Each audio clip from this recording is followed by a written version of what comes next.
আসসালামু আলাইকুম আমার প্রিয় আপু ও ভাইয়ারা, কেমন আছো সবাই?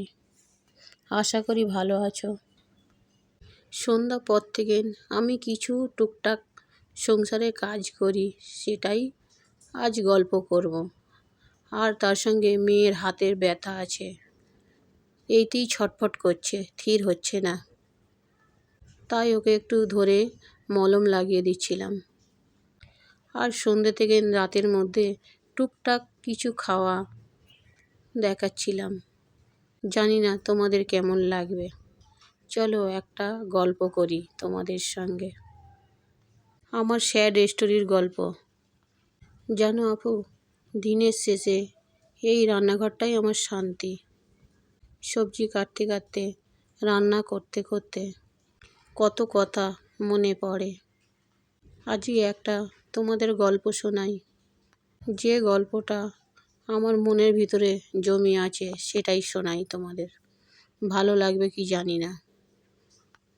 জনপ্রিয় জীবনের শেষ ইচ্ছাটাই একটাই, তোমাকে এবার জড়িয়ে ধরে কাঁদব।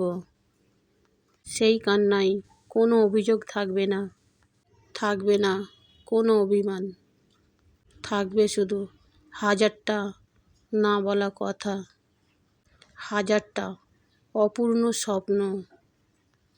আর তোমাকে হারানোর নিঃশব্দ যন্ত্রণা।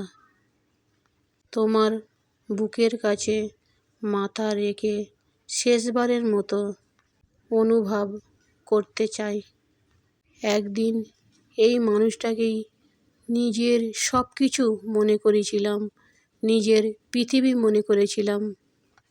অথচ দেখো, ভাগ্যের কাছে হেরে গিয়ে আজ তুমি শুধু স্মৃতি, শুধু স্মৃতি। আর আমি শুধু অপেক্ষা, শুধুই অপেক্ষা। তারপর নিঃশব্দে তোমার কানে বলবো, এই জন্মে তোমাকে আর পাওয়া হলো না প্রিয়। হয়তো তুমি কিছু বলবে না, আমিও আর কিছু শুনতে চাইবো না।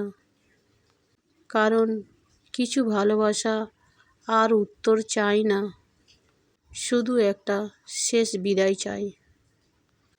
আর তুমি ভালো থেকো, শুধু ভালো থেকো।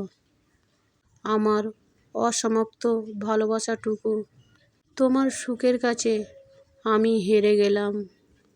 হয়তো পরের কোনো জন্মে, কোনো অলৌকিক বিকেলে আমাদের গল্পটা আর গল্পটা অপূর্ণ থাকবে না।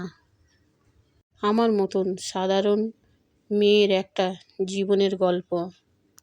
যদি ভালো লেগে থাকে পাশে থেকো। আগামীকাল আবার একটা নতুন গল্প নিয়ে আসবো ইনশাআল্লাহ। দোয়া করো আমার জন্য। তোমরা সবাই ভালো থেকো, তোমাদের সবার জন্য দোয়া রইল। লাইক কমেন্ট শেয়ার করে বলো গল্পটা কেমন হয়েছে। নতুন বন্ধু হলে সাবস্ক্রাইব করো, পাশে থেকো, ভালো থেকো, সুস্থ থেকো, পরিবারকে ভালো রেখো, সুস্থ রেখো।